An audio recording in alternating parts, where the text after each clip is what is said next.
دوستان برای انجام این کار داخل شورتکات رفته، اون پایین گزینه اتوماسیون رو انتخاب کرده، کرییت پرسونال اتوماسیون رو انتخاب میکنیم، اسکرول میکنیم به سمت پایین، باتری لول رو انتخاب کرده.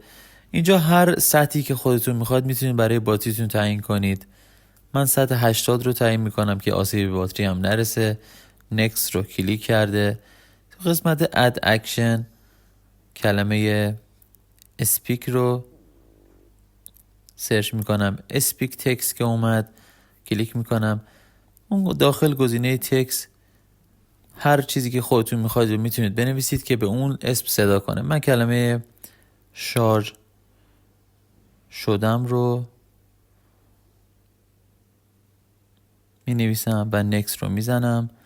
اون پایین گزینه ask before running تیکش رو غیر فعال کرده و notify when run رو اکتیو میکنم. دان رو میزنم. زمانی که باتری سطحش به 80 برسه گوشی به طور اتومات اون کلمه‌ای که داخل تکست رو نوشته بودید صدا میکنه و اجرا میکنه. Charge شدم.